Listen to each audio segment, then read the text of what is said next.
Instituto IEP é o caminho mais seguro para obter seu título de mestre e de doutor. Entre em nosso site e aproveite essa oportunidade. Bom dia a todos.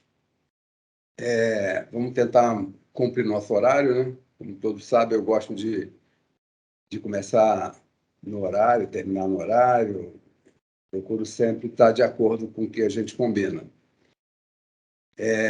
Trouxemos hoje a professora Ana Letícia, que vai fazer uma palestra, acredito que seja muito interessante para todos, e vou pedir aqui ao professor Ricardo Santos que faça a apresentação dela. Ele já a conhece há algum tempo, então ele poderá falar melhor do que a gente. Por favor, professor Ricardo, está com a palavra. Bom dia, professor Debonis, bom dia a todos os presentes na reunião. Eu vou ser um pouco redundante, porque já disse isso várias vezes, e doutora Ana Letícia, professora Ana Letícia, dispensa apresentações. Eu tenho o privilégio de poder conviver com ela diuturnamente há mais de uma década, e posso afiançar que é uma estudiosa do direito, uma pessoa sempre buscando o que se apresenta de novo na área jurídica, temas que são sempre interessantes, temas que inovam, que estão sempre começando a se desenvolver, ela já está começando a estudar. Como o professor Debonis disse, essa é uma turma bastante heterogênea. Nós temos pessoas de diversas áreas, administração, saúde, educação, jurídica. Mas o tema que vem a ser colocado hoje pela professora Ana Letícia, eu acho que é comum, é interessante a todos os ramos de conhecimento, porque é uma coisa que a gente traz para a nossa vida cotidiana, é uma coisa que a gente exerce no nosso dia a dia.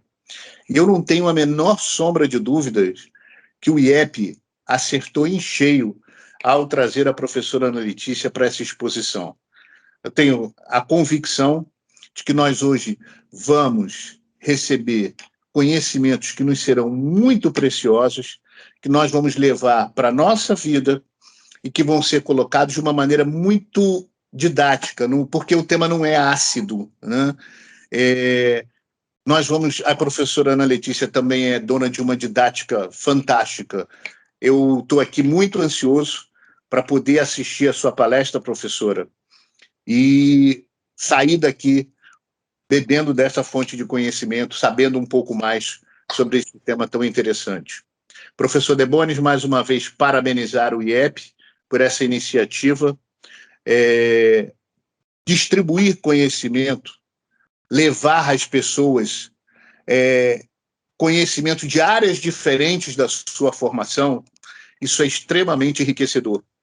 Espero que vocês continuem nesse caminho, trilhando esse caminho, porque, como já dizia meu falecido pai, saber não ocupa espaço. Então, vamos hoje aproveitar bastante. Muito sucesso, professora Ana Letícia, e um bom dia a todos. Bom dia a todos. Já foi apresentada, é uma responsabilidade muito grande que o doutor Ricardo acaba de me passar. O doutor Ricardo, as palavras dele, ele está sendo extremamente exagerado. Nós somos colegas de trabalho e amigos também. Eu que tenho o privilégio de conviver com ele, e realmente nós estamos juntos desde 2006, para vocês terem uma ideia. Só que eu estou de férias, por isso que eu não estou no meu ambiente de trabalho normal. Enfim, eu agradeço o convite feito pelo meu colega de trabalho e meu amigo, doutor Ricardo Santos, ao professor Ricardo Debonis, por ter me aceito, né, para tentar ministrar uma palestra, passar um pouco de conhecimento para vocês, e principalmente ao Instituto Internacional de Educação e Pesquisa, né?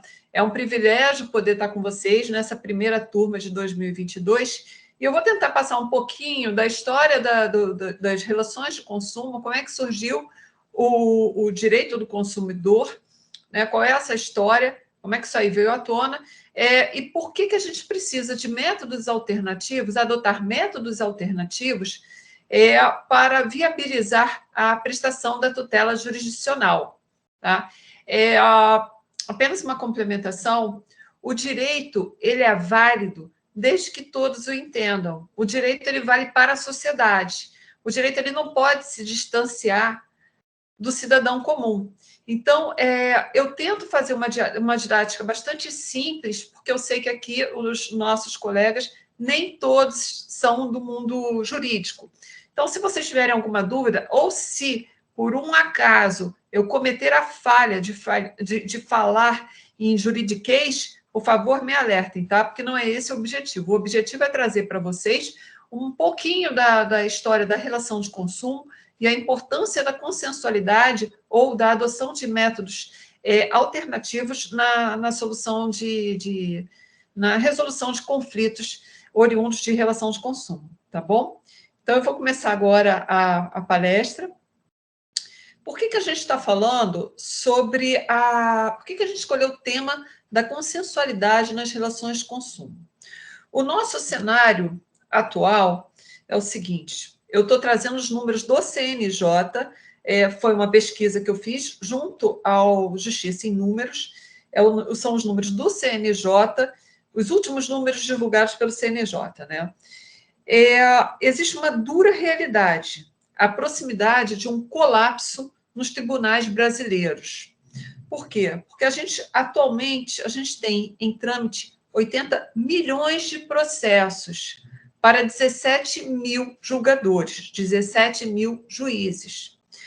Então, quando você tem 80 milhões de demandas, você imagina a quantidade, o custo operacional disso, o quanto que isso aí onera. E uma coisa que é importante, eu vou falar de novo no final da palestra, mas que eu vou deixar registrado aqui também, é que um processo ele custa para o Estado cerca de R$ 4.300 para o Estado. Isso na primeira instância. Só que tem demandas, por exemplo, principalmente as demandas de relação de consumo, nem sempre, ou talvez 80%, 90% dessas demandas, elas não impliquem nesse valor. O que esteja sendo litigado, às vezes é uma TV que custa 2 mil, às vezes é uma geladeira que custa 3 mil. Então, vocês imaginam o custo, apesar das custas, o custo que é investido para operacionalizar a tutela jurisdicional pelo Estado, né? E quando a gente tem 80 milhões de processos em andamento, significa dizer que, além do colapso premente, há também uma falha nossa na prestação jurisdicional com relação à celeridade processual. A celeridade processual ela não é correspondida. Por quê? Porque é humanamente impossível 80 milhões de ações estarem em andamento para 17 mil juízes. Então, a gente compromete a celeridade processual, que é um princípio garantido pela Constituição Federal. Além disso, há também um estímulo para a judicialização de problemas corriqueiros. E esses problemas corriqueiros, eles poderiam efetivamente serem evitados através de adoção de métodos alternativos, através de multas mais incisivas dessas empresas que são frequentadoras de juizados. Então, a gente poderia evitar a judicialização do problema através de adoção desses métodos alternativos e também de penas mais duras para aquelas empresas que são, eu estou falando basicamente de direito do consumidor, que são frequentadoras assíduas dos nossos juizados. Então, dentro desse cenário, a gente vai falar um pouquinho do reconhecimento da importância do direito do consumidor, a necessidade da mudança dos operadores do direito, que também são muito responsáveis. Eu sou advogada, mas eu falo, também são muito responsáveis pela judicialização dessas demandas que poderiam efetivamente ter sido evitadas, e a necessidade da adoção de métodos adequados para a solução de conflitos e plataformas digitais. Então, por favor, Karina, pode passar o primeiro slide? Então, a gente vai falar um pouquinho da cronologia do direito do consumidor. A origem do direito consumidor se deu no início da década de 60, através de um discurso feito por John Kennedy, então presidente dos Estados Unidos, que abriu sua fala no Congresso Nacional, numa sessão do Congresso Nacional americano, falando que consumidor, por definição, somos todos nós. A partir deste discurso, que na época o homem mais poderoso do mundo fez, o direito do consumidor ele foi levado a um status que até então ninguém imaginava, porque o presidente dos Estados Unidos se colocou como mero consumidor. Por quê? Porque, efetivamente, todos nós somos consumidores, né? Inclusive o homem mais poderoso do mundo. O discurso ele se tornou um marco para as relações de consumo, e, em especial, o status que o consumidor ele foi alcançado. No decorrer do discurso do John Kennedy, ele alerta que a economia americana se pautou na relação de consumo. Porém, essas medidas caberia ao Estado a adoção de medidas visando promover a proteção do consumidor. Por quê? Porque até então o consumidor ele era um grupo muito importante, era um grupo fundamental para a economia norte-americana.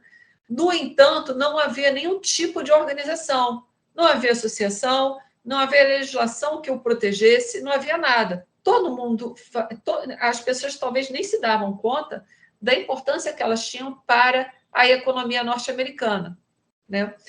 Então, não era um grupo organizado. O ponto de vista do consumidor, ele também não era levado em consideração na hora da tomada de decisão. Nesse sentido, ainda durante o discurso do John Kennedy, os princípios básicos do direito do consumidor foram mencionados, como direito à segurança, à informação, à escolha, direito de ser ouvido, a certeza de que os interesses não consideráveis e favoráveis na formulação de políticas de governo e tratamento justo e rígido, justo e rápido em seus tribunais. Ou seja, esses princípios, direito à segurança, informação, escolha e o direito de ser ouvido, todos eles estão contemplados hoje no nosso Código de Defesa do Consumidor. E a gente está falando de um discurso que foi lá de 1962, proferido por John Kennedy. Então, você vê a importância desse discurso para as relações de consumo. Então, após esse discurso que serviu como marco, a proteção do consumidor ela é inserida como tema no debate econômico, social e político de todo mundo. Sim, porque quem estava falando era o então presidente dos Estados Unidos, e a importância da fala dele era algo que efetivamente causava impacto mundial.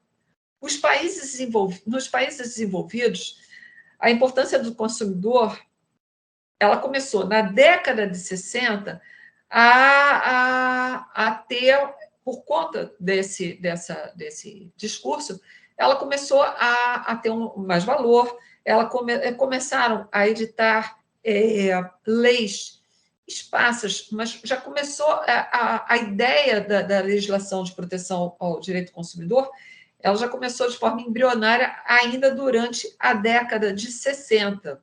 Então, eram leis, eram determinações administrativas, e elas eram assim, pontuais, e assim também adentrou na década de 70. A Assembleia Geral da Organização das Nações Unidas verificou aquela importância e adotou a proteção do consumidor e, por intermédio do Conselho Econômico e Social, emitiu a Resolução 39248, de 85. Essa resolução, ela reconheceu, a nível mundial, os direitos básicos do consumidor e estabeleceu objetivos para que países membros desenvolvessem políticas de proteção ao consumidor. Então, quer dizer, a partir de 85, a gente vê a própria ONU ela se manifestando a favor do direito do consumidor, né? Aí, aqui no Brasil, em 1988, a Constituição Federal ela estabelece a defesa do consumidor em seu artigo 5º, inciso 32, e tratou deste importante tema como direito fundamental, lembrando que o artigo 5º são aqueles direitos e garantias fundamentais, né? E determinou que o Estado promovesse, na forma da lei, a defesa do consumidor, isso ainda no artigo 5º. O artigo 170, inciso 5º, também da nossa Constituição, ela conferiu a defesa do direito do consumidor como política de ordem econômica. Então, aí a gente já começa a ter, aqui no Brasil, a gente já começa a verificar essa crescente importância do consumidor na própria Carta Magna, né?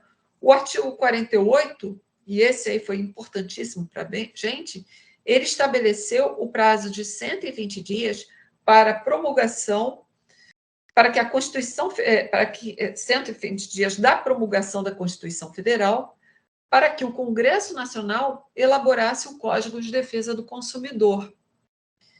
E aí, então, em 11 de setembro de 1990, a gente tem promulgado o Código de Defesa do Consumidor, né? O artigo 4º, inciso 5º do Código de Defesa do Consumidor, ele prevê o incentivo à criação pelos fornecedores de meios específicos de controle de qualidade e segurança de produtos e serviços, assim como mecanismos alternativos de soluções de conflitos de consumo. É interessante, porque a gente está falando de 1990. Então, em 1990, quando a gente adota o Código de Defesa do Consumidor para o nosso dia a dia, a gente vê, já no artigo 4º, uma ideia suave, né, quase que imperceptível, da necessidade do incentivo de se adotar mecanismos alternativos de soluções de conflitos de consumo. Isso aí a gente está falando de 1990. E olha quanto tempo, até hoje a gente não tem essa política de forma incisiva. O inciso 4º do artigo 5º, e também do Código de Defesa do Consumidor, ele estabelece a criação de juizados especiais de pequenas causas e varas especializadas. Por quê? Porque a gente já está falando da importância do Código de Defesa do Consumidor e da necessidade da gente ter, além da legislação própria, que é o próprio Código de Defesa do Consumidor, varas especializadas na matéria, assim como a necessidade da criação dos juizados especiais de pequenas causas, depois que foram criados os juizados especiais cíveis. E aí, por que a gente está falando disso? Porque quando a gente está falando de relação de consumo, todo mundo é consumidor. O porteiro, o nosso faxineiro e o presidente da empresa. O presidente dos Estados Unidos também é consumidor. Então, não valeria a pena, se a gente não tivesse uma legislação específica onde fosse organizado minimamente esse grupo, você inviabiliza o acesso à justiça. Por quê? Porque para aquele consumidor que comprou, não sei, um jogo de panelas que custou R$600, ele não vai contratar um advogado. Esse advogado vai ficar muito caro para ele. Então, antigamente, aquilo dali ele jogava para prejuízo, ele não tinha para quem reclamar, ia reclamar com o Papa. E aí, quando você estabelece a possibilidade desse consumidor que comprou a panela, o jogo de panelas por R$600, dele ingressar no judiciário de forma gratuita, para que ele tenha aquele direito dele tutelado pelo Estado, você dá a ele a chance dele ter voz, você dá a ele aquilo que é justo. Ele comprou por um produto que, por algum motivo, ou não foi entregue, ou não chegou ele comprou, sei lá, o jogo previa a entrega de 6 panelas, chegaram 5, ou a qualidade não correspondia ao que estava sendo anunciado, ou veio com algum defeito e tal, aquelas possibilidades que a gente tem de troca, que são obrigatórias no Código de Defesa do Consumidor. Então, quando você deixa de ter quando você passa a emprestar a esse consumidor uma voz ativa, ele efetivamente começa a ser mais ouvido, ele começa a buscar os direitos dele, ele começa a ter ciência do que ele pode, sem a necessidade de contratar um profissional do direito para isso. Então, quer dizer, você efetivamente entrega ao consumidor a possibilidade do acesso ao judiciário, sem a necessidade da contratação de um profissional, né? Você viabiliza que aquela pessoa ela seja efetivamente ouvida por um juiz que vai decidir a causa dele, né? Então, em 1995, são criados os juizados especiais cíveis. Que os juizados especiais cíveis, eu acho que todos nós sabemos, ele viabiliza aquelas ações de até 20 salários mínimos que a pessoa possa ingressar sem a necessidade da assistência de um advogado, de um profissional para tanto. Então, até hoje, a importância da criação dos juizados especiais cíveis, detalhe, feito em 1995, e naquela época eu já era advogada, porque eu sou formada desde 1992, eu me lembro, eu advogava muito, na época eu era de um grande banco, era advogada de um grande banco, a gente só tinha basicamente direito consumidor. E em 1995, quando foi estabelecido o Código os juizados especiais cíveis aqui no Rio de Janeiro, eu me lembro que os juízes ficavam, sem nenhum exagero, até 10 horas da noite, fazendo audiência. Isso eu me lembro bem, porque eu me lembro muito do agora ministro Luiz Felipe Salomão, ministrando, ele foi um grande incentivador dos juizados especiais cíveis aqui no Rio de Janeiro, ele trabalhou muito. E eu me lembro, a gente ficava até 10 horas da noite, e era tudo muito precário naquela época, mas ali já nascia um grande projeto, e mais do que isso, um trabalho social imenso, por causa da importância que estava sendo dada àquela pessoa que até então não tinha nenhuma voz, era inviável o acesso à justiça, né? Então, o que a gente vê, por que a gente tem a necessidade, agora trazendo um pouco para o mundo atual, pode, por favor, Karine, pode passar? Aqui são os princípios norteadores, né, dos juizados especiais cíveis. Aí a gente a gente volta a falar lá de trás daquele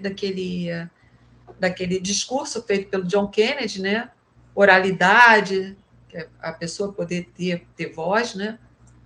Ter escuta, simplicidade, a informalidade, a economia processual e celeridade, buscando sempre que possível a conciliação ou a transação. Aqui no artigo 2º do Juizado Especial da Lei 9.099, a gente já percebe claramente também o incentivo à busca por medidas alternativas sem que haja necessidade de uma prolatação de uma sentença condenatória, né?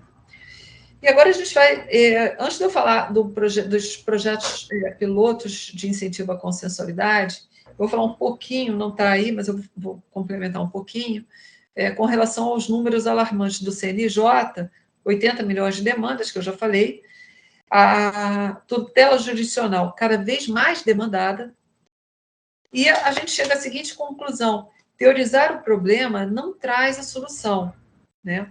Há uma necessidade premente de se buscar métodos adequados de solução de conflitos. Por quê? Porque hoje em dia a gente vê que há um estrangulamento do judiciário e eu estou falando do Judiciário Nacional brasileiro, em que, segundo pesquisas, daqui a 5 ou 6 anos, a tutela judicial, que já é muito difícil, ela vai acabar havendo um colapso. Por quê? Porque a gente não tem um número de servidores, muito menos um número de juízes suficientes para dar conta dessas demandas. As demandas que versam sobre relação de consumo, elas respondem em torno de 80% a 90% das demandas em trâmites nos juizados especiais. Elas não respondem a 80%, 90% desse número de 80 milhões de demandas, porque esse daí eles contemplam a justiça comum, sem contemplar o juizado, né? A justiça comum, justiça trabalhista e tal. Mas dentro do universo do juizado, as demandas que envolvem relação de consumo, elas respondem mais ou menos por 80% a 90% dos processos em trâmite. E aí a gente vê o seguinte, há também o Estado, a gente percebe que o Estado ele intervém em várias questões que não deveria. E ele falha ao não conter essa judicialização desenfreada. Então, há uma certa... A gente tem 80 milhões, ok, e a gente tem uma legislação própria, tudo bem, mas será que não haveria um mecanismo, um meio termo, né? Quais seriam as alternativas? O que poderia ser feito hoje para evitar a judicialização daquelas questões que envolvem direito do consumidor? Por quê? Porque hoje a gente não tem. O que a gente tem é o acesso, a garantia do acesso à justiça. Só que a gente confunde um pouco o acesso, a gente interpreta o acesso à justiça como sendo exclusivamente o acesso ao judiciário, o que não é verdade. O acesso à justiça é o acesso àquilo que é justo. E aquilo que é justo independe do que o juiz, da aplicação da lei para aquele caso concreto. Por quê? Porque quando você tem uma sentença, falando especificamente sobre direito do consumidor, alguém vai sair insatisfeito. Ou a parte que ingressou em juízo e queria uma troca que não ocorreu, porque ela não tinha direito àquela troca, porque não estava elencado naquelas... Porque nem todo produto é obrigado a ser trocado, né? Diga-se de passagem. A gente tem algumas regras rígidas dentro do Código de Defesa do Consumidor, ou simplesmente aquele fornecedor de produtos e serviços, ou quem realizou a venda, quer dizer, existe toda uma cadeia de responsáveis, né, que são a parte passiva, e geralmente a gente pega o primeiro que a gente vê, que é quem vendeu o produto para a gente, né? Então, quando você tem... então, necessariamente, alguém vai ser insatisfeito. Ou o sujeito que te vendeu, ou aquela empresa que te vendeu, ou o consumidor. Por quê? Porque ali você não tem minimamente uma conversa entre as partes. O que você tem é um juiz, que é um técnico de direitos muito qualificado para aquilo, ele pega o que está no código e ele aplica naquele caso concreto. As partes, elas não têm a oportunidade, por quê? Porque quando a gente está falando da conciliação, que hoje em dia é o que mais se utiliza, até hoje em dia é o que mais se utiliza nessas ações que versam nos juizados mesmo, o conciliador, o papel do conciliador, ele é muito diferente do papel do mediador. Então, quando a gente está fazendo o conciliador, ele só vai perguntar, tem acordo? Não tem acordo? Então, vai para a sentença, vai para o juiz julgar aquele negócio, aquela demanda. E aí, o que a gente pode trazer como solução para desincentivar esse ingresso irresponsável na busca pela tutela jurisdicional? A gente pode, por exemplo, o que poderia o juiz fazer? Ele poderia, por exemplo, colocar como condição sine qua non para que fosse apreciado o pedido dele, que a parte que o consumidor ele demonstrasse nos autos, por exemplo, que ele resolveu de todas as formas administrativas, ele tentou de todas as formas administrativas resolver aquela questão. Por quê? Porque quando chegasse para o julgador, ele já veria aquilo com outros olhos. Não, realmente, aqui não tem como o Estado deixar de intervir. Por quê? Porque essa pessoa que comprou a panela, ela reclamou no saque, ela reclamou na ouvidoria, ela perdeu o tempo dela indo na empresa, ela esgotou todas as possibilidades para tentar resolver aquela questão administrativamente. E ela simplesmente não conseguiu. Aí sim, através dessas provas, a pessoa poderia ingressar no judiciário, né? Por quê? Porque ela resolveu, ela tentou ter acesso à justiça no que tange aquilo que é justo, e por motivos já alheios à vontade dela, ela não obteve sucesso, né? Então, lembrando que, claro, a gente tem que ver isso aí com muita parcimônia, porque existe aquela ideia de que o consumidor é sempre o hipossuficiente da relação, o que eu particularmente discordo, mas tudo bem. Então, quer dizer, é claro que a gente também não pode, a gente sempre tem que manter o equilíbrio, né, entre o consumidor, que é sempre a parte mais vulnerável da relação, o sujeito tido como hipossuficiente, e o fornecedor ou o comerciante, que é sempre tido como um ser superior nessa relação. Então, é claro que a gente tem que ter esse equilíbrio, tem que ter essa visão para que não haja injustiça. Porque o que a gente está buscando aqui não é desafogar o judiciário, mas sem abrir mão da justiça, né? E aí, quando eu falo assim, o que é mais fácil? A gente vê muito isso no direito consumidor, a gente vê muito essa situação de bate-papo para um equilíbrio, quando a gente está falando de dissolução de uma sociedade de muitos anos, quando a gente está falando também de casamentos desfeitos, né?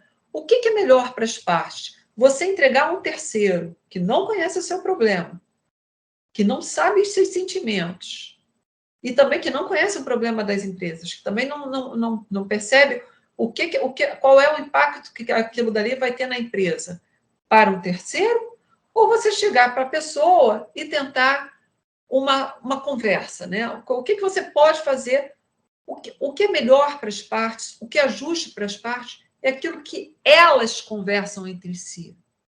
Porque o resultado daquela conversa é que vai trazer para vocês, para as partes envolvidas, o consenso. O consenso. Isso a gente vê muito, e aí a importância da consensualidade, né? A gente vê muito isso quando, em direito do consumidor, a gente vê também, por quê? Porque o direito do consumidor é aquela relação continuada, o cara não quer deixar de vender para você. E você também não vai querer deixar de comprar dele, porque provavelmente o preço dele é melhor. Então, como é que pode chegar? O que o cara está fazendo? Pô, é a empresa de logística terceirizada. Então, assim, vamos tentar chegar a um consenso. O que esse consumidor, o que essa empresa pode te dar a ponto de te fidelizar, apesar de você ter tido uma experiência negativa. Então, daí a necessidade de se desenvolver mecanismos dentro das empresas. E aí, olha só que interessante, é uma operação casada. Ao mesmo tempo que você tem que desenvolver a ideia da importância da adoção de métodos alternativos para o fabricante, para todo aquele pessoal, para a pessoa da logística, para o comerciante que está vendendo aquele produto, você tem que desenvolver esse mecanismo de solução de conflitos, essa mentalidade. Você também tem que conscientizar o consumidor dessa importância. E aí, eu entendo que o profissional do direito ele tem uma responsabilidade imensa. Por quê? Porque quando nós fazemos a faculdade de Direito, nós somos ensinados a litigar. Nós não somos ensinados a adotar métodos alternativos de solução de conflitos, né? Quando a gente entra para a faculdade, ninguém fala sobre isso. Agora, eventualmente, que você começa a falar sobre a adoção dessas de mediação e outros nomes que não, mas que nada mais são do que um incentivo à consensualidade, né? E aí, o que a gente também tem que fazer a nossa culpa, e eu só falo assim, a gente, advogado, que a gente acaba involuntariamente, muito por causa do mundo acadêmico, incentivando o litigante. E o brasileiro, ele é um litigante, ele tem um espírito beligerante muito forte. Então, ao mesmo tempo que você tem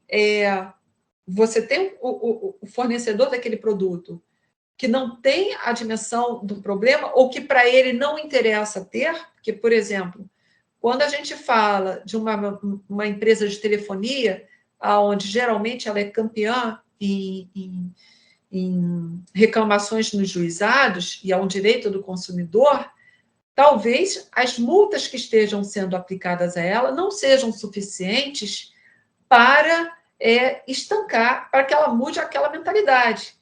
Não sejam suficientes sob o aspecto pedagógico, né? Então, quer dizer, para ela está valendo. Não, tudo bem, ela vai pagar, se é que paga, porque muitas das vezes ela não paga essa multa. O Procon foi lá e botou uma multa, sei lá, de 20 milhões para ela. Ela não vai pagar, ela vai levar aquilo para o judiciário, vai recorrer, vai conseguir modificar aquilo e vai ficar procrastinando. Enquanto isso, ela está trabalhando com um número menor de pessoas. Enquanto isso, os empregados dela não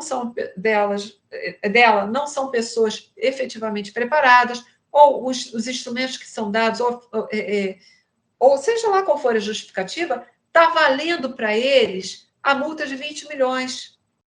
Assim, sob o aspecto econômico, para eles é melhor procrastinar e judicializar aquela questão do que eles investirem num tratamento próprio, um tratamento adequado, para que o consumidor fique fiel, mas que também seja dado ouvido ao que o consumidor escuta, ao que o consumidor esteja falando. E, ao mesmo tempo, eu acho, particularmente, que faltam campanhas para que se seja, até dentro do próprio judiciário, tá, gente? Para que sejam efetivadas esses métodos alternativos. Eu já recebi mandado de citação que o próprio juiz fala que ele não vai mandar aquele processo para conciliação nem para mediação, rasgando o Código de Processo Civil, né? Porque, na experiência dele, ele acha que aquilo dali não serve.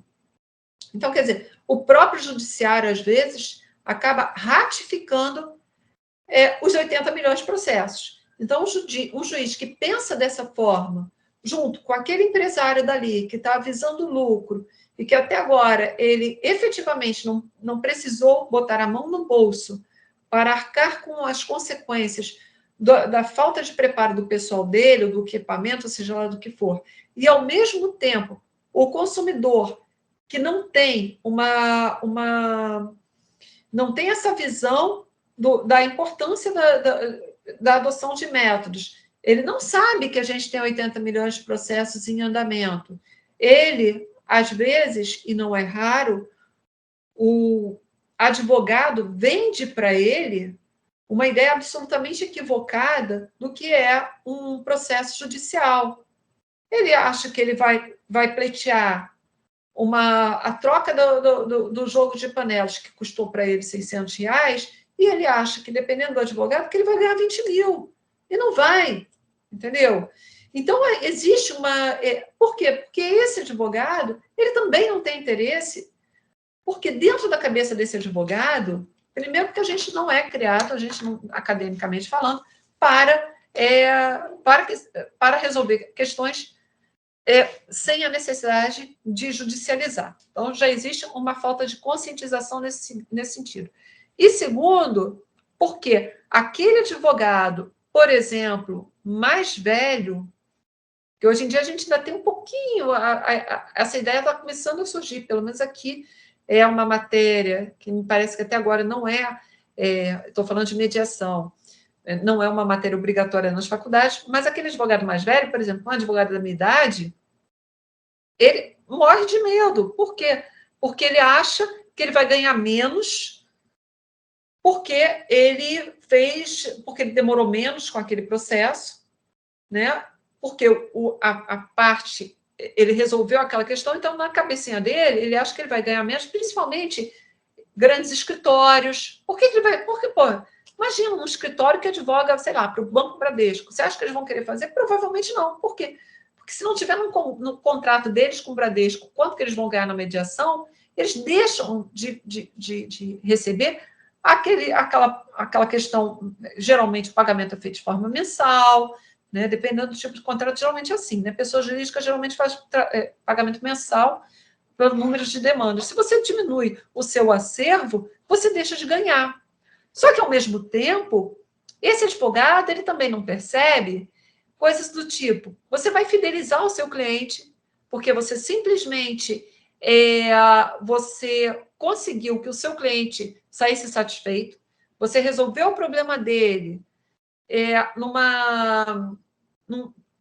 prazo infinitamente menor do que você resolveria se você judicializasse aquela questão. O empresário, ele ficou satisfeito. Por quê? Porque ele fidelizou aquele cliente. Por quê? Porque quando o cliente reclamou, ele prontamente conseguiu atender ao cliente. E o judiciário, ele ficou com menos uma demanda. Então, quer dizer, se a gente for analisar, contribuindo para que a gente, daqui a 5, 6 anos, não tenha um colapso total nos tribunais nacionais. Então, quando a gente fala dessa questão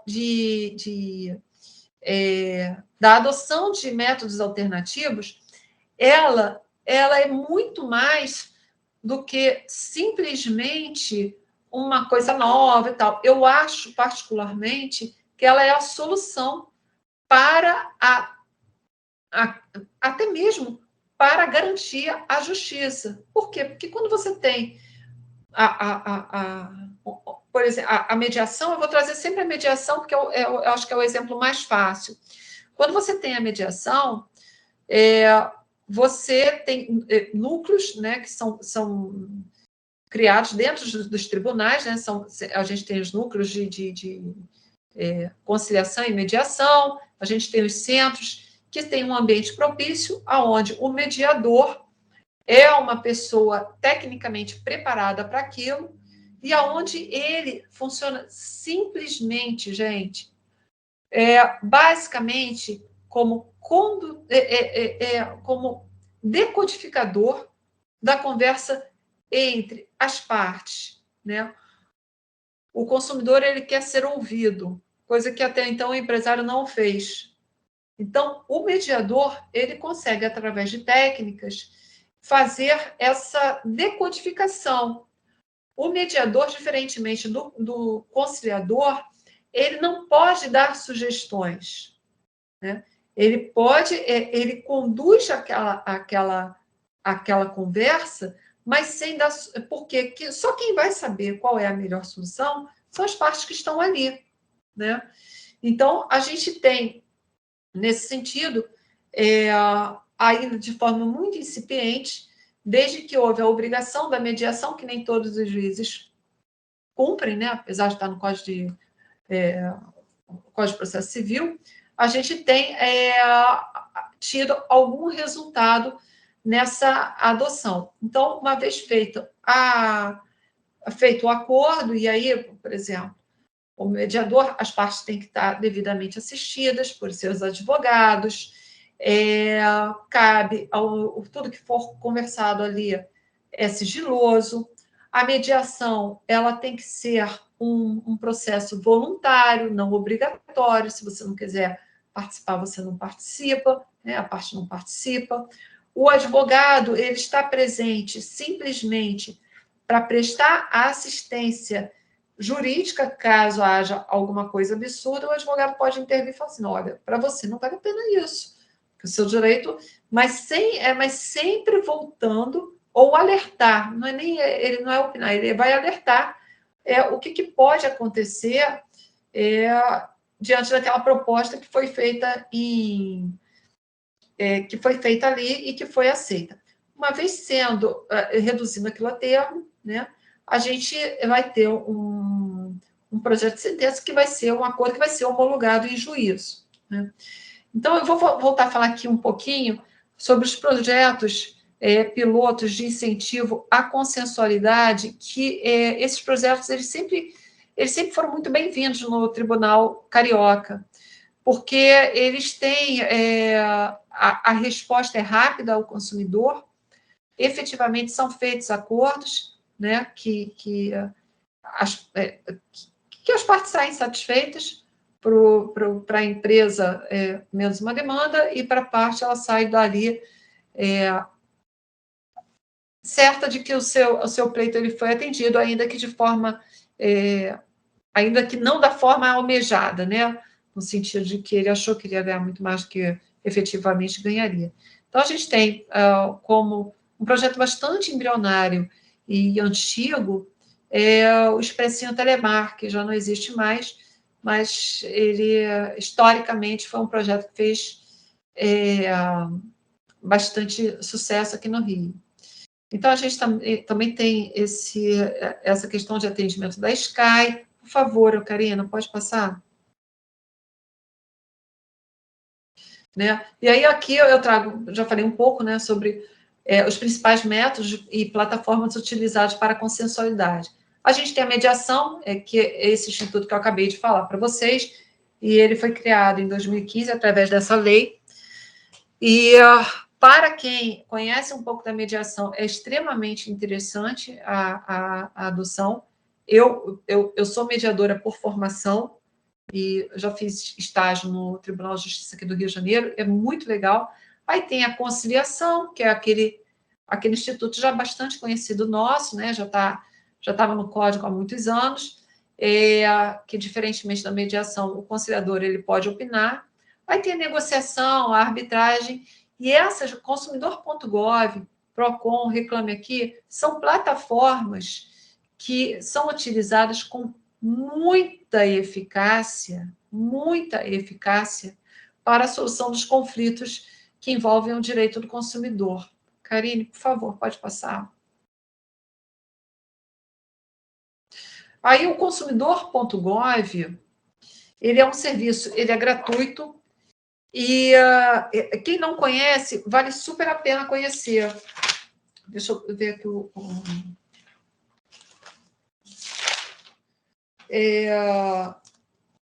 ele é uma plataforma digital, onde você faz o cadastro e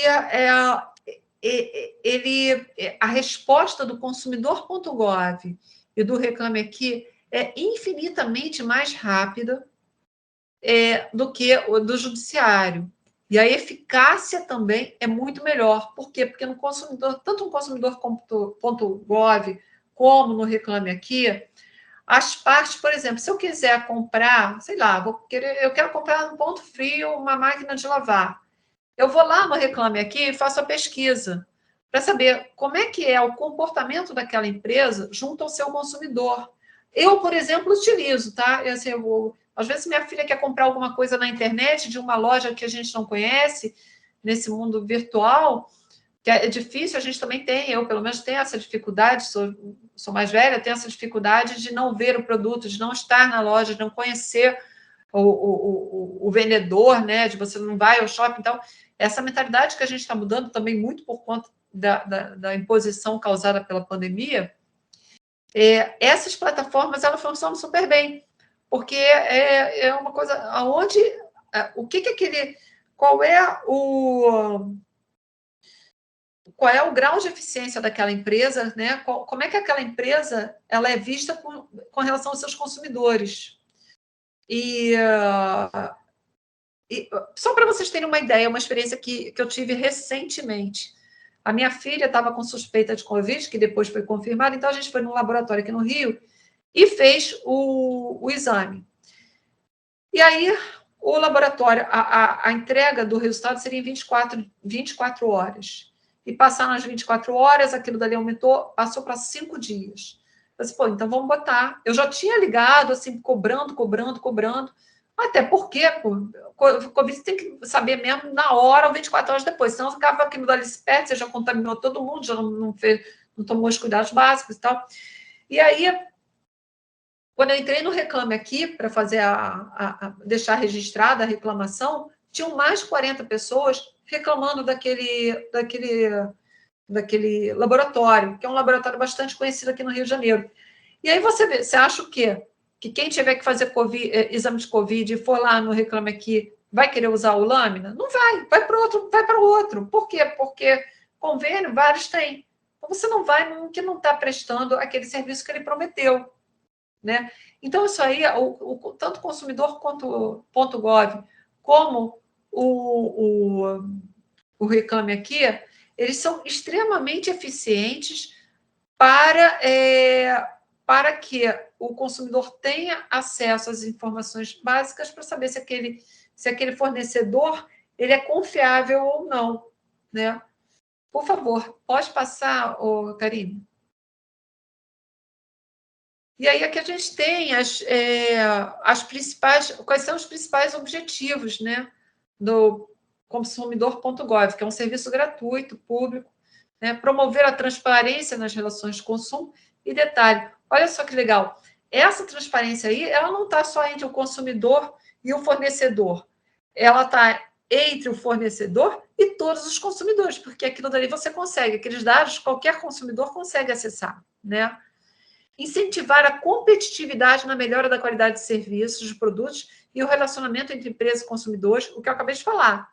Pô, se você vai fazer uma pesquisa para saber se o laboratório tal é confiável, você chega lá, pô, não vou para o laboratório tal, olha quantas reclamações ele tem por causa do tal do teste de Covid que ele não entregou dentro do prazo. Eu vou fazer no outro laboratório. Então, você acaba incentivando uma competitividade. Nesse caso que eu citei como exemplo, é uma competitividade entre laboratórios. Olha só, aprimorar políticas de prevenção de condutas que violem os direitos do consumidor. Né?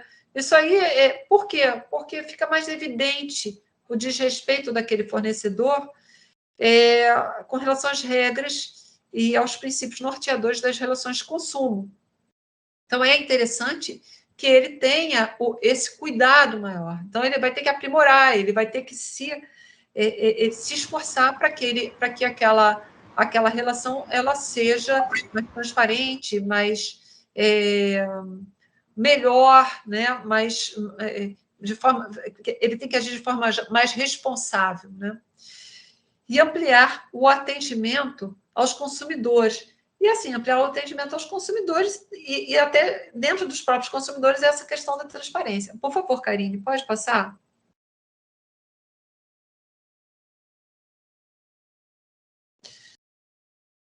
Aí é legal, porque quando a gente entra quando a gente faz essa pesquisa dessas plataformas, a gente tem ideia como é que é no ranking, como é que é o índice de satisfação do atendimento, as reclamações respondidas, o total de reclamações finalizadas, o índice de solução. Então, ela traz para você toda uma radiografia do comportamento daquele consumidor. Né? E lembrando que essas plataformas elas também são um método alternativo de solução de conflitos. E, obviamente, aquele fornecedor ele não vai querer ver o nome dele vinculado a uma avaliação mal feita. Por quê? Porque aquilo dali vai inviabilizar futuramente novos negócios para ele. Né? E aí, as reclamações respondidas, aí você ainda tem o que foi satisfatório, o que não foi, o que foi respondido a contento, o que não foi. Tem uma série de classificações lá dentro. Karine, por favor. Olha só que interessante. trazendo os números de 2019, que foi a última pesquisa que eu consegui ver. A eficácia de 2019 dessa plataforma, consumidor.gov versus Poder Judiciário. Olha como é interessante. Por favor, Karine, passa aí. Olha quantas reclamações que foram finalizadas em 2019. 780 mil reclamações que foram finalizadas em 2019. Ou seja, foram menos 780 mil demandas judicializadas. Olha como isso aí é bom, como esse tipo de plataforma, detalhe, gratuita, ela presta um serviço de acesso àquilo que é justo. Por quê? Porque o consumidor ele não precisa ingressar em juízo para que ele saia satisfeito. E olha só, gente, como é legal isso, porque aqui você vê o medo também das empresas, como eles querem resolver aquela questão, a ponto de 780 mil processos, reclamações serem finalizadas em 625 empresas cadastradas. Por favor, Karine. Aí aqui a gente tem aquelas estatísticas, né? Tudo aí foi tirado da plataforma do consumidor.gov, né? Então, quem entra com reclamação, 80,7% encontra a solução. O prazo médio é de 6 dias, 6 dias e meio. Olha só que interessante.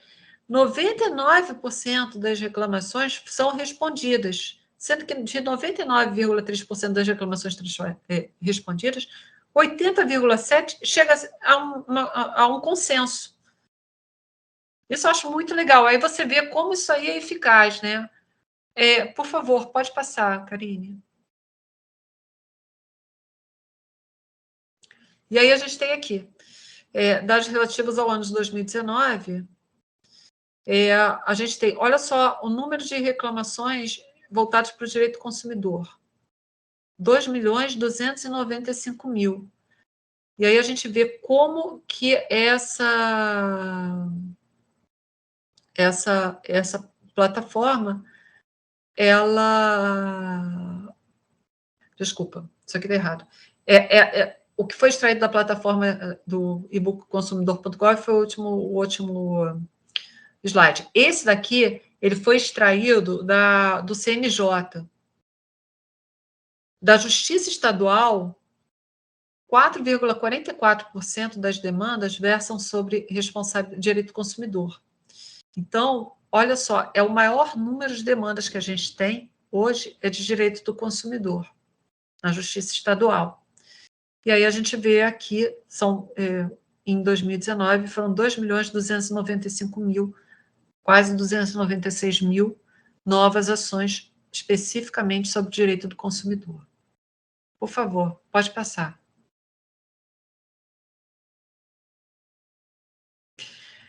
E aí aqui a gente tem os processos, o prazo, né? Quantos anos que a gente demora? Por exemplo, para você ter uma sentença, são mais de 2 anos. Né? A sentença sem recurso são 3 anos e 7 meses. E as que ficam pendentes de recurso, elas podem chegar até 11 anos. Né? Então, a gente vê aí como... E aí, se você colocar isso aí e confrontar com o consumidor.gov, a gente vê que uma reclamação no consumidor.gov ela não demora 1 semana para ser respondida de forma eficaz. Né? Nos juizados especiais, é um pouquinho menor esse tempo, mas uma sentença ela sai depois de 1 ano, né? Aí a execução ela demora um pouquinho mais, fica pendente, 2 anos e pouco, enfim. E isso daí no melhor das hipóteses, porque aqui isso aí foi a média que eles fizeram, o CNJ, mas eles não discriminaram por juizados. Por exemplo, aqui no Rio de Janeiro, eu sei, porque eu tenho experiência própria, demora muito mais do que isso. Isso aí é a média, né? Botando todos os juizados de todo o país. Por favor, Karine. Né? Aí aqui a gente tem no consumidor.gov, 780 mil reclamações foram finalizadas na plataforma. E aí a gente tem os maiores... quais são os destaques, né? Sempre voltado para o direito do consumidor. As operadoras de telecomunicação, respondendo por 45%, bancos, financeiros e administradores de cartão de crédito, 30%, e o restante é transporte aéreo, bancos de dados do consumidor e o comércio eletrônico, que tende agora a crescer, né? Tende a crescer, porque a gente está falando dos números que foram disponibilizados, os últimos eram de 2019. Então, de 2020, seguramente, e eu sei, porque eu já fiz essa pesquisa para um trabalho que eu tive que fazer, a gente tem uma ideia muito distorcida, que até depois eu faço até uma observação com relação a isso. Porque caiu drasticamente o número de demandas, mas não foi por causa de algum tipo de adoção de método alternativo. Foi basicamente porque quando a gente está falando do momento pandêmico e de tribunais fechados durante um período e também do processo digital, a gente está segregando, infelizmente, o acesso ao judiciário, né?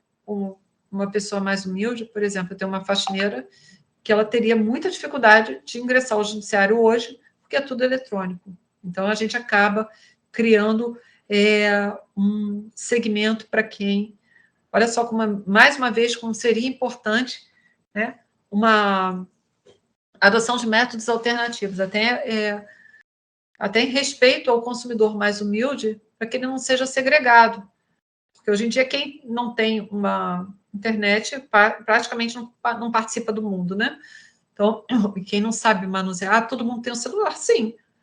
Eu tenho uma faxineira que tem um celular, mas ela não sabe ela não sabe entrar no Google da vida, ela não sabe. Ela é uma pessoa mais humilde, não sabe. Então, quer dizer, quando a gente está falando hoje, se você for pegar os números do CNJ, eu considero aquilo dali extremamente distorcido, porque a gente criou um segmento de quem pode ser quem pode e quem não pode ingressar no judiciário, né, através da implantação do processo eletrônico. Por favor, pode passar, Karine. Aqui a gente traz o rol, isso aí do Rio de Janeiro, né, das empresas que mais tiveram reclamações no PROCON. O PROCON é um órgão público administrativo, que hoje em dia funciona muito bem aqui no Rio de Janeiro, tem um presidente extremamente ativo. Então, aqui a gente traz quais são as empresas que mais têm reclamações, e aí a gente traz aqui só para enriquecer um pouco esse trabalho. Por favor, Karine, pode passar.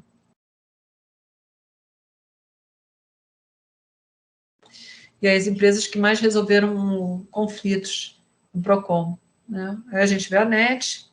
Olha, a NET, olha como ela funciona bem no PROCON. Ela resolve quase 80% dos conflitos. A Claro, Embratel, Vivo, a maioria realmente é telecomunicações. Por favor, pode passar.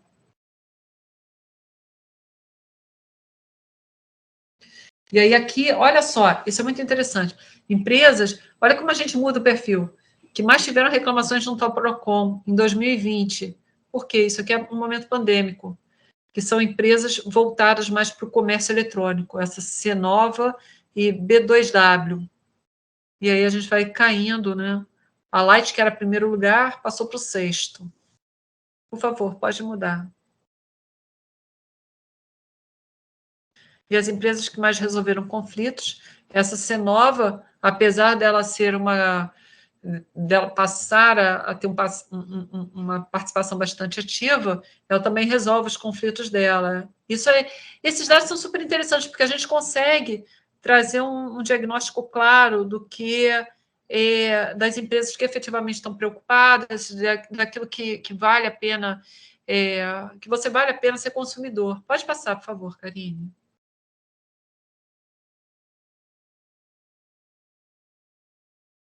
Né? Aí aqui são só índices que a gente tirou.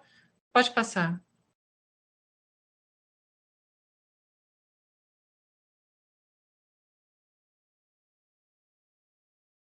Pode passar, Karine. Aí são das telefonias, né, que são as mais demandadas. Também pode passar, por favor.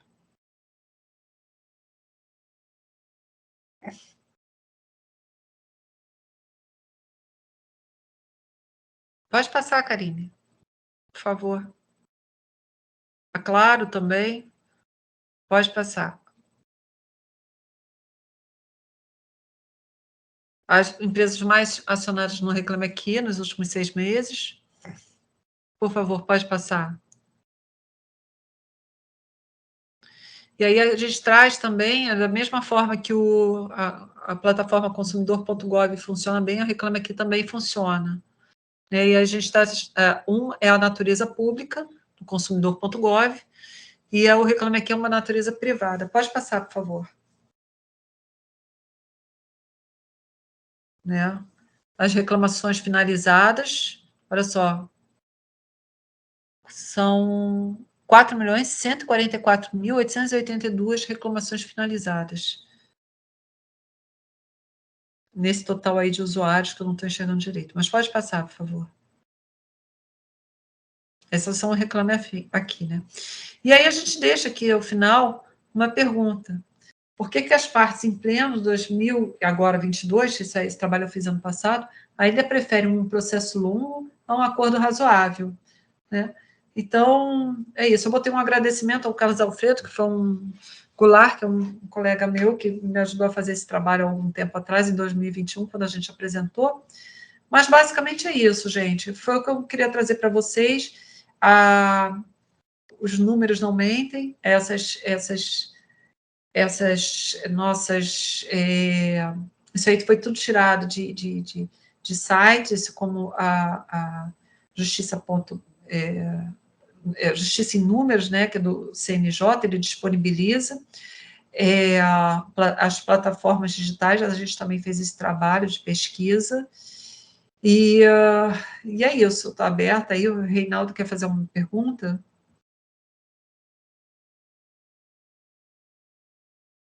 Pode fazer, Reinaldo. É que ele levantou a mão, não sei se ele quer fazer.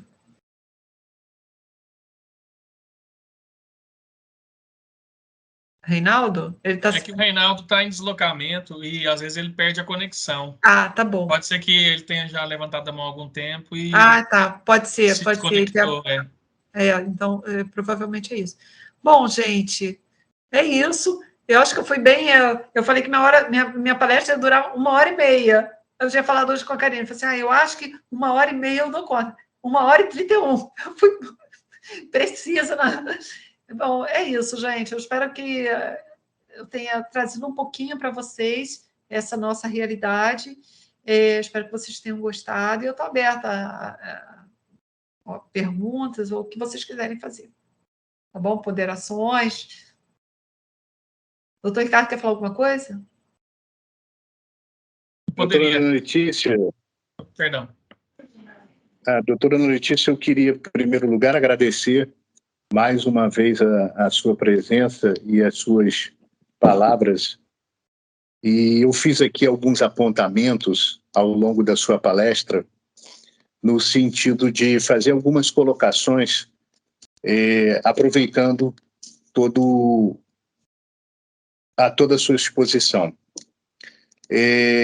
No início, a senhora diz que realmente nós temos um problema de judicialização excessiva. Eu queria fazer apenas uma ponderação, uma colocação, de que nós temos aí 2 momentos para fazer uma análise dessa judicialização. O primeiro deles, eu me lembro que eu tenho uma irmã mais velha que é advogada. E no tempo em que ela advogava, a justiça era extremamente elitista. Ela era cara, o número de advogados era diminuto, tanto que ter um advogado na família era um prestígio enorme para qualquer família. E nós temos aí um divisor de águas, que é mais ou menos a Constituição de 88. A Constituição de 88, ela traz, erigindo a condição de norma constitucional,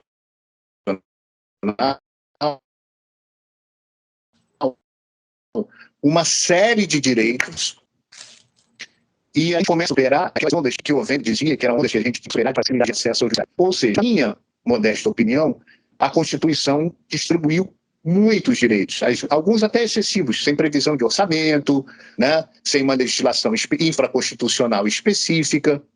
E aí também há um outro movimento, que é o do aumento exponencial de faculdades de direito no Brasil. Então, o que resulta disso tudo? Eu estava conversando há um ano atrás com o presidente da nossa seccional aqui do Rio de Janeiro, da UAB. E ele disse o seguinte: olha, Ricardo, nós temos hoje no Brasil em torno de 1,5 milhão de advogados. E temos represados no exame de ordem, que não passam, que faz 1, 2, 3 vezes, 4 vezes, outro 1,5 milhão. Ou seja, se você terminasse, por exemplo, com o exame de ordem, obrigatoriedade, você teria o dobro do número de advogados que você tem hoje. Ao mesmo tempo, e dizendo o seguinte também, sem medo de errar, e se errar, erro por pouco. O Brasil tem hoje mais faculdades de direito do que todos os países do mundo ocidental reunidos. Se você juntar Estados Unidos, Inglaterra, França, Espanha, México, não dá o número de faculdades de direito que tem no Brasil. Então, o que acontece? Essas pessoas não encontram mercado de trabalho. Não tem cliente para todo mundo. Isso é uma realidade, isso é um fato. Hoje a gente procura valorizar a profissão de advogado, porque nós temos colegas que fazem audiência por 30, 40, 50 reais, chamados audiencistas.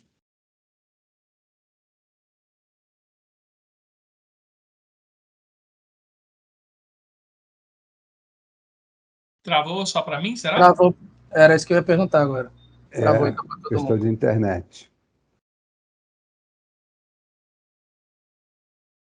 Wallace, você está com a mão levantada, você quer fazer uma pergunta? Depois o Ricardo volta.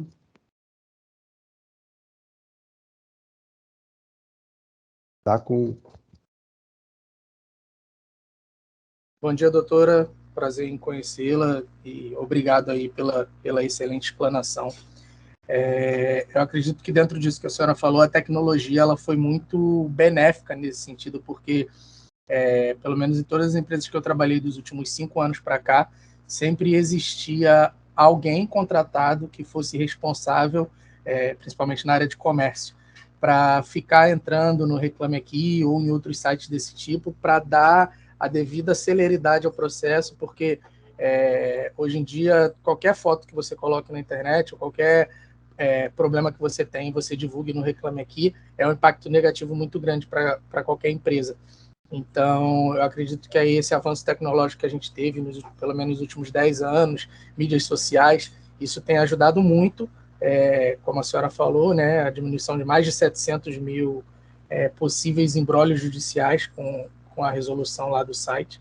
E é bem bacana ver esse tipo de situação acontecendo, porque, como o professor falava também agora há pouco, antes de travar, algumas pessoas, com essa questão da tecnologia, elas acabam por não ter o acesso a esse tipo de solução rápida.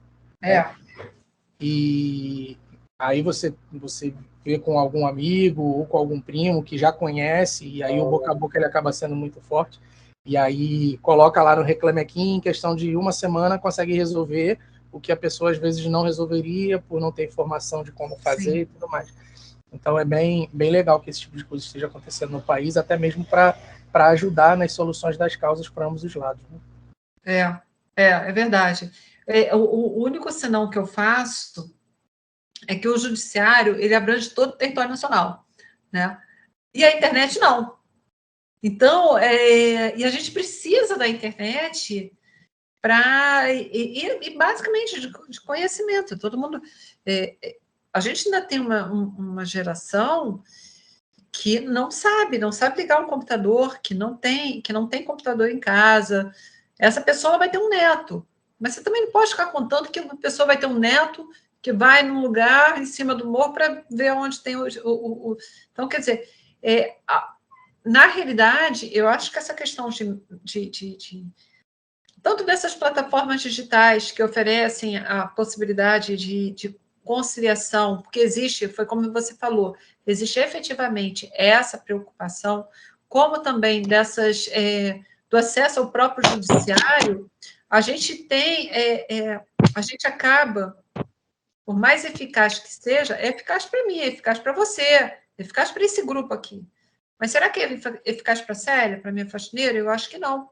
Talvez se ela tivesse se ela fosse lá na Defensoria Pública dela, e se a Defensoria Pública estivesse recebendo presencialmente, ela fosse mais bem atendida para as necessidades dela dentro do cenário que ela vive, entendeu? Então, o único senão que eu faço é que a gente acaba criando segmentos de quem pode e quem não pode ingressar hoje, até mesmo nessas plataformas, né? A gente acaba segregando. Embora, como o doutor Ricardo estava falando, existe o acesso à justiça e à garantia constitucional, né? Está lá em um dos incisos do artigo 5º. Mas, ainda assim, e de fato houve toda essa modificação, como eu falei anteriormente, né? A criação de juizados, a criação de lei própria do consumidor, a criação de juizados com o cuidado de que aquelas ações com menos de 20 salários mínimos poderiam ser pleiteadas sem a necessidade de uma assistência de um advogado e tal, tudo isso Mas aí vem um momento desse, um momento pandêmico, onde se só... não, você consegue. Tá, tudo bem, mas você tem internet em casa? Não. Onde você mora, tem algum lugar que pega internet? Não. Você tem computador? Não.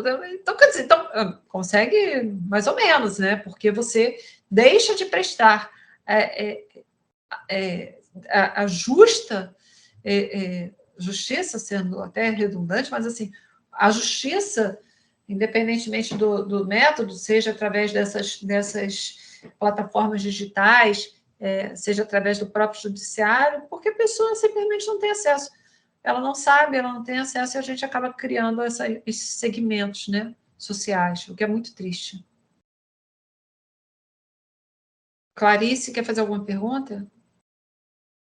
Bom dia, professora. Bom dia. Eu queria tirar uma dúvida bem pessoal. Eu souber responder? Então, com a pandemia, surgiram muitas empresas com venda de produtos na internet. Fiz uma compra na internet de um produto, fiz o pagamento por cartão, tudo certinho.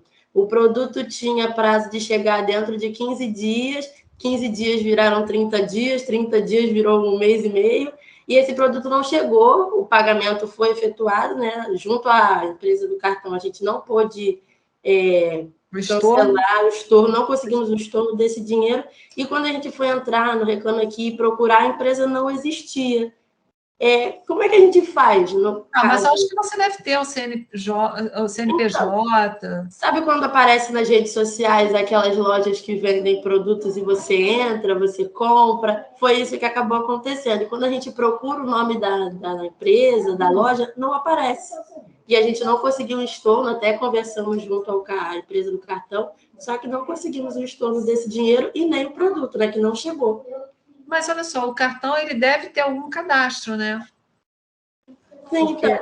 mas como eles afirmam que o pagamento foi feito, a gente não recebeu o produto, mas isso não, vamos ver, como eles disseram, não é da conta deles, né? Eles não teriam nada a ver com isso. Mas você também não tem nem o endereço da empresa, não tem nada. A gente tem um nome, só que quando a gente procura, a empresa não aparece, simplesmente não existe. Olha só, eu, a princípio, assim, falando de forma grosseira, não vi nada, não vi documento nenhum, se eu não encontrasse nada, eu chamaria o cartão. Sabe por quê? Realmente, a sua relação jurídica, você tentou o estorno junto ao cartão e não conseguiu. O cartão, ele tem algum cadastro lá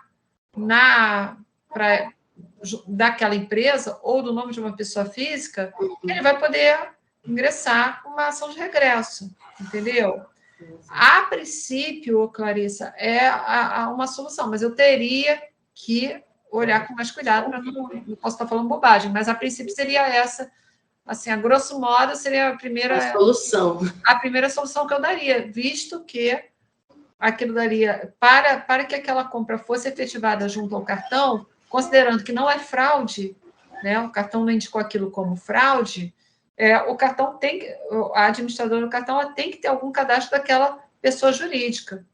Né? Porque o que eu percebi com a pandemia foi que surgiram muitas pessoas, até mesmo fazendo vendas online, né, de produtos online, de produtos digitais, aumentou muito. Em plataformas como Hotmart, como Edusa, essas coisas aumentou muito. E também de produtos físicos. Eu fiz compra de produtos físicos pela internet que chegaram, mas nesse caso aconteceu de não chegar. E a gente veio reclamar junto ao cartão para ter o estorno do dinheiro e não conseguimos por causa disso. Entra contra o cartão e vê o que acontece, porque o cartão repassou para alguém, você não consegue achar quem é esse alguém, ver o que ele fala. E gostaria de agradecer pela sua palestra, com uma explanação muito, assim, numa linguagem simples que eu, como professora da educação, consegui entender. Muito obrigada por isso. O direito tem que ser acessível para todo mundo, senão não é direito, né? Muito obrigada. Nada. O doutor Ricardo voltou, não, né? Voltei, doutora Letícia. Eu estou pedindo desculpa, porque é o seguinte, hoje o telefone superaqueceu. Estou aqui no trabalho e o telefone superaqueceu. E aí hoje eu testei se ele é prova d'água mesmo, porque eu fui lá, corri na torneira, abri a água e botei ele debaixo d'água. Não, então está funcionando, sinal de que é bom. Eu peço desculpas, pode cair a qualquer momento, porque está esquentando de novo, mas só tentando retomar o raciocínio, eu estava dizendo que, à medida que a gente tem muitos advogados, você tem uma oferta muito grande de profissionais, você tem poucos juízes no Brasil. A professora afirmou, falou no número de 80 milhões de processos para 17 mil juízes, né? Primeiro, a gente nota que a estrutura do judiciário brasileiro não acompanhou o crescimento populacional. A gente tem, hoje, número de juízes per capita, um dos menores do mundo, né? Número de juízes por 100 mil habitantes. Os índices brasileiros são dos menores. E eu fiz uma conta rápida aqui, e peço desculpa por eventuais erros, porque eu fui fazer direito, porque não tem matemática, né? Então, vou tentar, pode ser que a conta esteja errada. Mas, aliás, é bem provável. Fazendo um cálculo, eu peguei o número de processos e dividi pelo número de juízes. E encontrei um número de quase 5 mil processos por juiz. Se eu dividir esse número por 22 dias úteis, são 213 processos por dia, 26 processos por hora. Ora, não precisa ser nenhum gênio da lâmpada para saber que esse processo não vai andar. É impossível, é humanamente impossível. E que o colapso se aproxima. Nós vamos realmente, num determinado momento, colapsar. O sistema não vai funcionar. E aí, nós começamos a perceber que a necessidade imperiosa da mediação, nas suas diversas modalidades, né? Arbitragem, né? Negociação. Então, isso não é mais uma possibilidade, ela é uma real necessidade. E aí a minha pergunta para a professora. Nós percebemos que reiteradas vezes, e a sua palestra mostrou isso, né, foi colocado ali um quadro, de que as empresas de telecomunicações são as que mais são demandadas e reiteradas vezes, ano após ano. Ora, se isso acontece, as práticas destas empresas são condenáveis ou não estão de acordo. Hoje, a questão do consumidor, de respeito ao consumidor, se encontra superada. Lá em 62, com aquele discurso do Kennedy e tudo, a gente tinha uma situação embrionária. Hoje, uma empresa que não trata bem o seu cliente ou que não dá uma resposta a uma demanda, justa demanda desse cliente, ela vai ter problemas de imagem. Isso reflete nos negócios. E se tem uma coisa que qualquer capitalista não admite, é perder dinheiro. Então, a necessidade de uma pronta resposta também pelas empresas vai existir, que é o que acontece hoje com esses princípios ESG, né? De meio ambiente, de sustentabilidade. Hoje, o mercado, o consumidor, não admite, por exemplo, comprar um produto de uma empresa que usa mão de obra escrava, ou que não tem a responsabilidade ambiental. O próprio mercado vai se ver obrigado a se adaptar a essas exigências. Esse é o poder do consumidor. Agora, o que nós não conseguimos transformar isso, materializar isso, é com relação ao judiciário. E aí vai a minha pergunta, depois de... É dizer, como trazer o que é uma realidade no mundo real, porque nós temos um Reclame Aqui, plataforma que eu uso por diversas vezes, usei também agora na pandemia, porque fui fazer um exame e não me mandaram a nota fiscal. Então, entrei no Reclame Aqui, imediatamente eles responderam e mandaram a nota fiscal. Esse é um meio efetivo de solução de conflitos. Agora, nós vemos que é uma iniciativa eminentemente privada. Como é que nós podemos institucionalizar isso? Ou seja, fazer com que, ao chegar ao fórum, você tenha uma estrutura, porque... voltando para a sua explanação, existem pessoas que não têm acesso à internet. Então, essa pessoa chegaria no fórum, a sua faxineira, que foi o exemplo, se eu não me engano, que não consegue usar com desenvoltura o celular e os aplicativos, tem um centro de atendimento para que ela pudesse fazer a sua reclamação e ter, objetivamente, a sua resposta. Mas como é que a gente pode fazer isso num projeto institucional levado para o Brasil inteiro, que a gente sabe que é um continente com diversas realidades? Nós não podemos comparar, e aí eu peço perdão, não é nenhum demérito, mas é uma questão de estrutura, a estrutura do Tribunal de Justiça do Estado de São Paulo com a estrutura do Tribunal do Acre. São realidades econômicas diferentes, são realidades sociais diferentes. Como é que a gente pode levar uma solução que permita o acesso à mediação para todos os brasileiros? Eu acho, doutor Ricardo, eu acho que aí você falou algumas coisas muito pontuais, né? Primeiro, que realmente, reiteradas vezes, durante vários anos, são sempre as mesmas empresas. Agora, em 2020, que mudou um pouquinho por causa dessas empresas que são ligadas à logística de comércio eletrônico. Mas, até um futuro muito recente, ainda dentro daquelas mais demandadas, a gente tem as empresas, por exemplo, de telecomunicações. Eu acho que os mecanismos eles já existem. Eu só não acho que eles são eficazes. E por que eles não são eficazes? A gente tem um número imenso de processos que por exemplo, vou trazer um exemplo aqui para a gente, no mundo concreto, que não é do direito do consumidor, mas que vale. Por exemplo, aquela questão de Brumadinho, da Vale. A Vale foi condenada. Condenado ela pagou? As famílias receberam indenização? Não.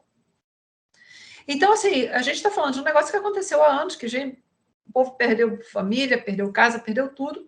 E quantas pessoas ali efetivamente foram indenizadas sem que houvesse um acordo. Teve gente que recebeu por acordo, mas acho que a maioria ainda não recebeu, ou até pouco tempo atrás não tinha recebido. Mas isso por quê? Aonde está o problema? A gente tem mecanismos. O problema está no próprio judiciário.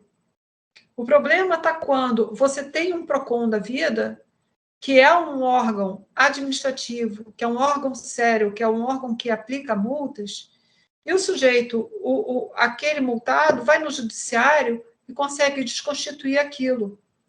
Então, você cria uma insegurança jurídica para o próprio jurisdicionado. Então, quando a gente tem, eu acho que a gente tem, acho sim, por exemplo, aquela resolução 125 de 2010, que estabelece a criação de núcleos e unidades voltadas para métodos alternativos e tal, não sei o quê, aquilo dali funciona. Mas aí a gente chega lá, isso eu vi, assim, em loco. E estou falando do tribunal daqui, da capital, não estou falando de um tribunal do interior. Você chega, a estrutura aqui até que é bonitinha, mas a parte não comparece, a parte diz que não quer acordo porque ela quer esperar o juiz, porque falta conscientização, ela não sabe o que é aquilo.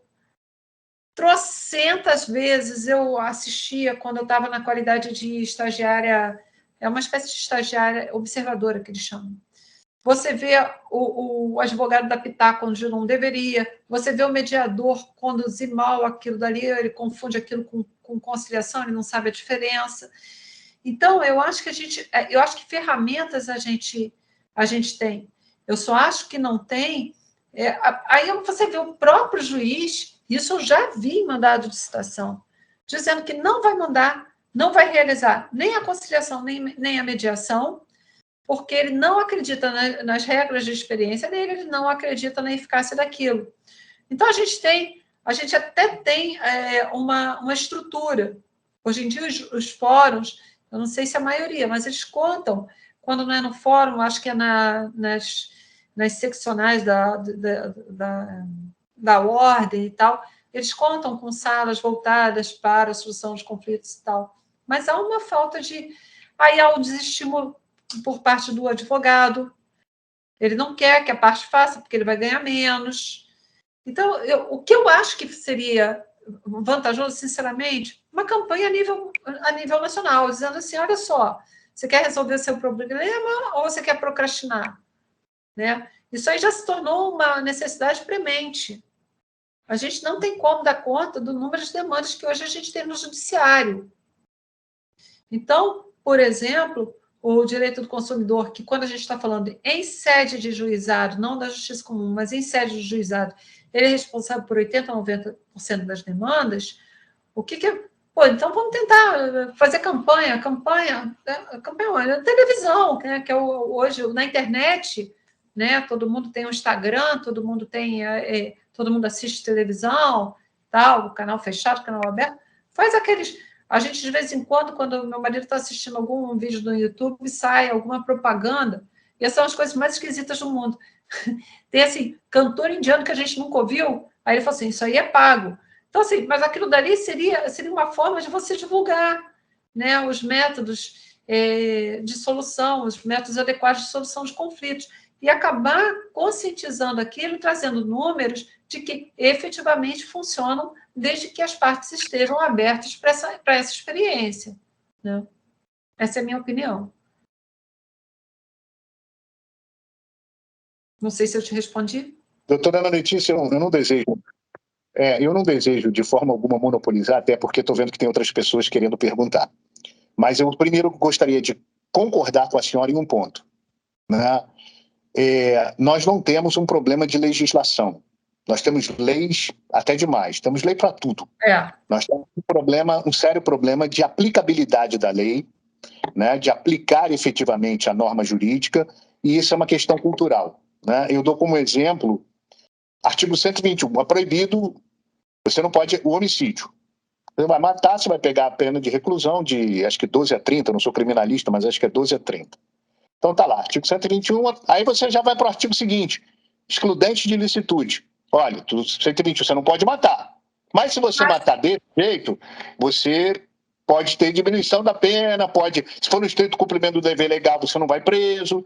Então, a gente já cria a lei com a sua exceção carregando a exceção. A questão primeira é que qual é o objetivo da pena? O objetivo da pena é incutir no cidadão o medo de transgressão da norma. Olha, eu não vou matar, porque se eu matar, eu vou ser preso. Né? É o efeito pedagógico, né? Eu não vou furtar, não vou roubar, eu não vou furtar, porque eu vou ser responsabilizado e vou preso. E na medida em que, como a senhora muito bem colocou, você aplica milhões e milhões e milhões e milhões em multas que não são pagas, processos que se arrastam por anos e anos e anos e anos, a gente passa uma mensagem de que o crime compensa e que a pena não atinge determinadas pessoas ou grandes conglomerados ou empresas. E isso reflete numa sensação de impunidade. E a impunidade, ela se generaliza de tal forma que o cidadão mais simples se acha no direito de subornar um guarda, porque ele vê o seguinte, mas se a Vale do Rio Doce rompe uma empresa, mata não sei quantas pessoas e não paga ninguém, não sou eu que vou subornar o guarda. Quer dizer, um pequeno delito passa a ser justificado, né, por uma deformação, claro, uma miopia, né, mas as pessoas começam a ver, olha, se eles podem, eu também posso. Isso é muito triste. Mais uma vez, terminando, já me estendi demais, agradecer muito as suas palavras, a sua disponibilidade e de ter tido tempo, paciência para com todos nós aqui. O meu muito obrigado, professora Ana Letícia. Nada, doutor Ricardo. Alguém mais quer fazer uma pergunta? Acho que eu sou o próximo na lista aí, se eu puder. Eu sou da área da administração, né? Sou administrador por formação. Na universidade, a gente tem uma abordagem aí bem estrita em relação ao direito empresarial, né? Uhum. São discutidos alguns temas, algumas obrigações aí do comerciante, do empresário, né, para com o cliente. Tem uma autora, Maria Esmeralda Balestro Álvares, que ela escreve sobre a gestão da qualidade e produtividade. Em um dos seus livros que ela publicou, ela diz o seguinte, que a qualidade hoje ela já não é mais um diferencial, né, dentro do seu negócio. Você deve comprar o meu produto porque ele tem qualidade. Bom, por obrigatoriedade, hoje, né, ele tem que ter qualidade. Do contrário, ele sai de linha, ele sai do mercado, ele deixa de ser consumido. Então, o consumidor, principalmente, né, depois que acontece a globalização, depois que surge esse conceito, né, de globalização, as tecnologias elas avançam e trazem esse estreitamento geográfico, né, mesmo que de forma remota, de forma online. Hoje nós estamos participando aqui com pessoas do Rio, com pessoas do Pernambuco, do Piauí e de outras localidades aí até. Então, a tecnologia, globalização, estreita aí essas fronteiras, essas barreiras. E o consumidor ele passa a ter acesso a inúmeras outras possibilidades de um produto similar àquele que ele tinha. A Clarissa, que provavelmente caiu num golpe aí, né? Mas ela teve acesso a um produto que, ao primeiro contato, parecia interessante para ela e que talvez na região dela, na cidade, ali no comércio local, ela não encontrasse com tanta facilidade ou não pelo preço que estava... No caso, eu nem encontro. Não encontra, né? Então, isso expande as relações de comércio dentro do nosso mercado e até internacionaliza. Hoje a gente tem aí o Shopee, tem a AliExpress, tem outras empresas que são especializadas no comércio internacional. Demora, mas chega barato, né? Então, você consegue comprar na China hoje, direto, sem precisar de um atravessador e sem que isso te demande muito, muito recurso. Tá. Dito isso, né, qual que seria a minha grande preocupação e a questão que eu enfrento hoje? Eu seria um comerciante, né, local, tenho um produto na minha prateleira, ou no meu estoque, ou na minha oferta lá online, né, no meu e-commerce. Até onde vai a responsabilidade desse atravessador com a qualidade do produto? É porque eu não tenho dados para fazer uma estimativa, uma estatística em relação a isso, mas eu penso que a falta da qualidade seja talvez um dos grandes um dos grandes motivos que levam o consumidor a abrir reclamações aí no Procon, né, no Reclame Aqui. Porque o que é a qualidade, segundo Maria Esmeralda, né, a Balestro Álvares? Segundo ela, a qualidade é a capacidade que um produto tem em satisfazer a necessidade do cliente, seja o produto ou seja o serviço, né? Então, quanto mais satisfeito você fica com o produto, quanto mais satisfeito você fica com o serviço, maior, então, é a qualidade desse produto ou serviço. Então, até onde vai a responsabilidade minha, enquanto um comerciante, da qualidade desse produto que eu atravesso? Porque, na maioria dos casos, o cliente final ele não aciona a fábrica, né? Ele aciona quem entregou e é problema seu. E como a senhora bem disse, assim como na Justiça do Trabalho, por exemplo, a parte menos favorecida sempre é o funcionário, né? E é sempre o patrão, sempre o patrão é que já vai pronto para apanhar, que o juiz não quer saber. Eu não sei se mudou isso, né? No direito, me fugiu o nome agora. Trabalhista. Não sei se mudou isso, né? Mas, assim também, nas relações de consumo, quando o cliente reclama, ele já vai com a prerrogativa de estar certo. Por quê? Porque justamente em função dessa qualidade que hoje ela já não é mais um diferencial, mas sim uma obrigatoriedade quando você coloca um produto no mercado, né? A gente, na realidade, eu estava tentando ver aqui onde está meu código, mas eu abri aqui na internet. A gente tem um negócio chamado responsabilidade solidária. A responsabilidade solidária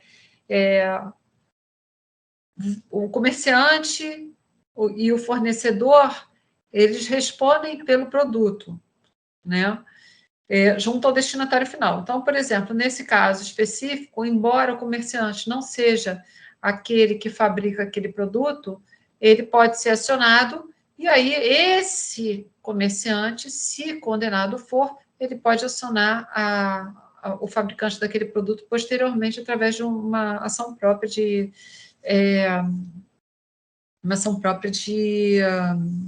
regresso, né? Então, a gente tem o artigo 18 do Código de Defesa do Consumidor, é a responsabilidade solidária.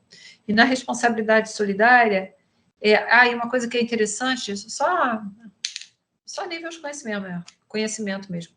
Na responsabilidade solidária, digamos que a pessoa tenha ajuizado contra a empresa e contra a fábrica. Ela comprou uma TV LG no ponto frio. Então, ela acionou o ponto frio e acionou a LG. Aí, na hora dela executar, aí digamos que ela tenha sido exitosa naquela demanda. Aí, na hora de executar aquela sentença, ela pode optar entre executar contra por exemplo, a Ponto Frio, ou contra a própria LG, ou contra as duas. E detalhe, a responsabilidade solidária não significa 50%, 50%. Ela escolhe quem ela quer executar, tá? Aí aquela pessoa pode, então, ingressar com o direito de regresso, se for o caso. Se ela executar as duas, aí eles dividem a responsabilidade. Não. Não? Não.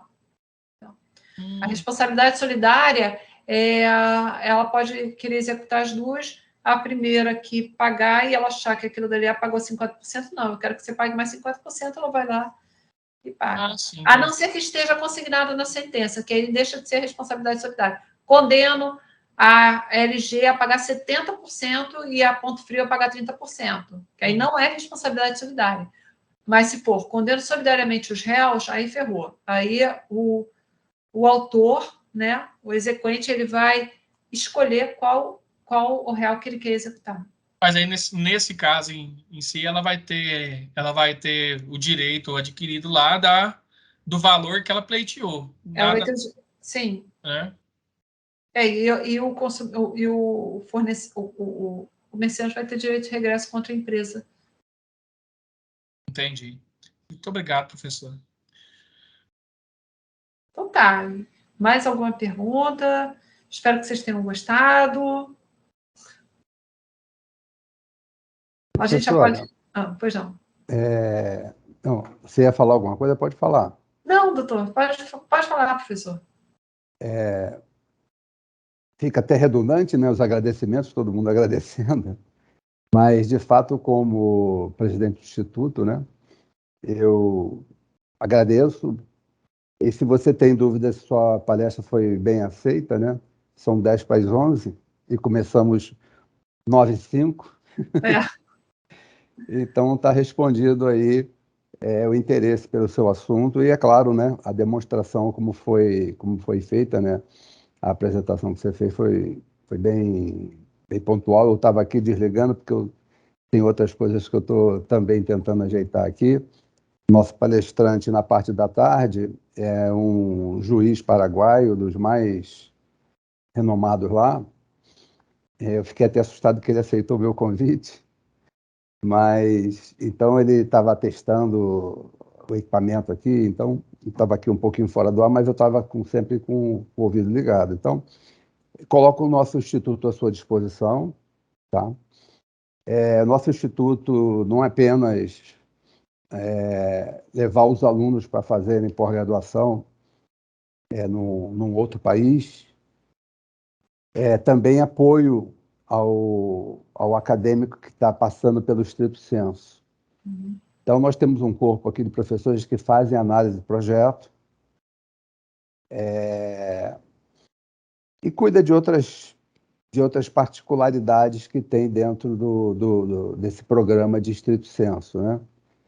O professor Ricardo aí me falou que você está fazendo lá na Estácio, não é isso? Esse ano Ela eu conhece, mestrado. Ricardo, ela conhece o César Flores? Eu conheço, assim, mas ele não sabe quem eu sou. Você conhece ele, mas ele não te conhece. Ele não me conhece. César Flores também é parceiro nosso. Eu levei ele em Assunção, acho que foi 2016. Ele já foi lá umas 2 ou 3 vezes lá fazer algumas palestras para a gente, orienta alguns alunos nossos, entendeu? Ele divide o trabalho dele, quer dizer, ele tem trabalho, tem um monte de trabalho, mas ele divide entre a UF e a Estácio. Ele era, eu acho que ele não é mais, mas ele já foi coordenador, né, de pós-graduação, e ele tinha uma linha de pesquisa lá. Uhum. De qualquer maneira, é parceiro nosso, o que você precisar, né, dessa área aí, de ajuda, talvez, arrumar os seus projetos. O pessoal do direito tem uma certa dificuldade de propor os projetos no comitê de ética, né? Porque eles usam outras normas e tem uma certa dificuldade com isso. E é onde também a gente tem uma grande experiência com isso, entendeu? Então, a gente pode, se você por acaso precisar de alguma coisa, é só procurar a gente. Obrigada. Entendeu? O custo disso tudo eu debito na conta do Ricardo Santos, sem problema claro. nenhum. Você não vai ter que gastar um centavo com a gente. Isso aqui. Eu não estava preocupada. Inclusive, o seu doutorado já está convidada para fazer com a gente. Obrigada. Eu sei que o Ricardo ele tem uma reserva grande de euros. Tranquila. Então, está tudo resolvido aí. Professora, muito obrigado pela sua presença. Muito obrigada. Agradeço em nome dos alunos e da Universidade Unida. Tá Bom. Muito obrigada. Estou à disposição de vocês. Tá bom, professor? Okay.